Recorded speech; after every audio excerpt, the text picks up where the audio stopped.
Hello everyone, welcome to my channel. आज मैं बात करूंगी धातु के बारे में। पिछले वीडियो में हमने बात किया था अम्ल, क्षार और लवण के बारे में। आज हम न्यू चैप्टर स्टार्ट कर रहे हैं जिसका नाम है धातु और अधातु, जिसमें फर्स्ट है धातु। धातु के बारे में बताएंगे और उसके भौतिक गुणों के बारे में। धातु को मेटल कहते हैं। वैसे तत्व जिनके परमाणु बाह्य कक्षा में 1, 2 और 3 इलेक्ट्रॉन रहते हैं वे धातु कहलाते हैं। जैसे sodium, magnesium, aluminium and calcium, जो कि धातु है। अब है धातुओं के भौतिक गुण। अब हम धातुओं के भौतिक गुणों के बारे में बताएंगे। फर्स्ट है इलेक्ट्रॉन विन्यास। धातु परमाणु के बाह्य कक्षा में 1, 2 या 3 इलेक्ट्रॉन रहते हैं। जैसे कि यहाँ पर दिखाया हुआ है तत्व, यानी कि जो एलिमेंट है उसका नेम्स लिखा हुआ है और इसमें उसका परमाणु संख्या और इलेक्ट्रॉनिक विन्यास। यानी कि जो सोडियम होता है उसका परमाणु संख्या 11 होता है और जो मैग्नीशियम है उसका 12 और एल्युमिनियम का 13 होता है। तो इलेक्ट्रॉनिक विन्यास में होता है 4 कक्ष, यानी कि 4 क्लासेस होते हैं उसमें, जिसमें फर्स्ट होता है KLMN। यानी कि यहाँ पे मतलब जो के वाले जैसे कि के वाले इलेक्ट्रॉन में 2 होते हैं, L में 8 होते हैं और जितना भी M में होता है 18। यानी कि अगर यहाँ पे 2 है और 8 है तो इसमें जो 11 है तो 2 और 8 को ऐड करेंगे तो 9 होगा। तो 2 और 8 को ऐड करने से 10 होगा और हमें ये 11 है तो बस 1 चाहिए। तो जैसे सेकेंड में यहाँ पर 2, यहाँ पे 8 और यहाँ पे 2, यानी कि इन तीनों को ऐड करने से 12 होगा और इन तीनों को ऐड करने से 13 होगा। आई होप कि आप लोगों को ये समझ में आ गया होगा। अब नेक्स्ट है विद्युत धनात्मक गुण। इसमें धातुएं विद्युत धनात्मक होती है, यानी कि धातु है वो विद्युत का धनात्मक होता है। यानी कि एक ऋणात्मक होता है, एक धनात्मक। लेकिन जो धातु होते हैं वो विद्युत का यानी कि इलेक्ट्रॉन का धनात्मक होते हैं। अर्थात धातु के परमाणु अपने संयोजी सेल से इलेक्ट्रॉन को त्याग कर धन आयन में बदल जाते हैं। यानी कि जिसमें भी जिस इलेक्ट्रॉन के लास्ट में अगर 1, 2, 3 है वो अपने इलेक्ट्रॉन को दूसरे को देता है, और किसी भी धातु का लास्ट में 4, 5, 6 होता है वो इन सब से अपना मतलब इन सब का लास्ट वाला अपने में मांगता है। यानी कि ये दूसरे को अपना वाला को त्याग देता है, और जिसमें भी लास्ट में 4, 5, 6 होता है वो इन सब से अपना इलेक्ट्रॉन मांगता है। जैसे कि इसमें है कि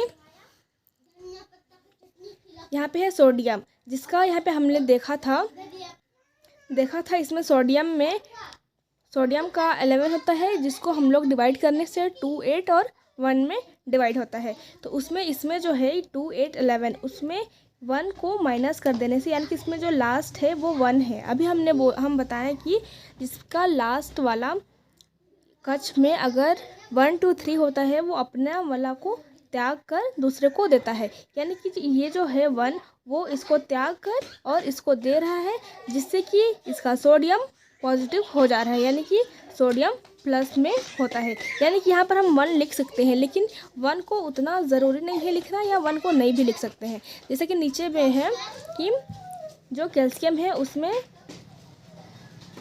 2, 8, 8, 2 है। तो ये जो लास्ट का अपना 2 है वो इसको दे रहा है, तो उसमें माइनस करके हम 2 को दिखा दिया। यानी कि 1 को दिखाना उतना ज़रूरी नहीं है, यहाँ पे 1 लिखना उतना ज़रूरी नहीं है जितना कि 2 लिखना है। 2 को हम लिख सकते हैं माइनस करके, जिससे कि कैल्शियम प्लस हो जाएगा और यहाँ पे सिर्फ 2, 8, 8 ही बचेगा। अब नेक्स्ट है कठोरता। यानी कि इसी का जो भौतिक गुण है, धातु का जो भौतिक गुण है उसमें थर्ड है कठोरता। सभी धातुएं कठोर होती है, लेकिन सभी धातुओं की कठोरता एक समान नहीं होती है। यानी कि सारा धातु कठोर होता है, यानी कि थोड़ा हार्ड होता है, लेकिन सबका जो हार्डनेस है वो सेम नहीं होता है। सोडियम एवं पोटेशियम धातु मुलायम होते हैं जिन्हें चाकू से काटा जाता है। यानी कि ये भी मतलब जैसे कि इसमें है कि ये सारे धातु जो कठोर होते हैं, लेकिन सबका धातु यानी कि कोई कोई धातु होते हैं उसको हम लोग आराम से काट सकते हैं और कोई कोई है उसको नहीं काट सकते, यानी कि सबका जो हार्डनेस है वो अलग अलग होता है। नेक्स्ट है यानी कि फोर्थ है भौतिक अवस्था। सभी धातुएं ठोस अवस्था में पाई जाती है, केवल मरकरी यानी कि पारा कमरे के ताप पर द्रव अवस्था में पाया जाता है। यानी कि भौतिक अवस्था में बताया है कि सब धातु ठोस होते हैं, लेकिन मरकरी जो है वो कमरे के ताप है, यानी कि कमरे के टेम्परेचर में भी वो द्रव यानी कि लिक्विड फॉर्म में होता है। नेक्स्ट है ऊष्मीय एवं विद्युत के सुचालक। इसमें क्या है कि सभी धातुएं ऊष्मा एवं विद्युत के सुचालक होती है। सिल्वर धातु ऊष्मा और विद्युत के सबसे अधिक सुचालक है, यानी कि जो सिल्वर धातु है वो ऊष्मा और विद्युत का सबसे अधिक सुचालक है, जबकि लेड धातु सबसे कम। यानी कि सुचालक मतलब होता है ना कि कोई भी धातु विद्युत का सबसे अच्छा बॉन्ड शेयर करता है वो होता है सुचालक, और कुचालक में होता है जो अच्छा बॉन्ड शेयर नहीं करता है वो होता है कुचालक।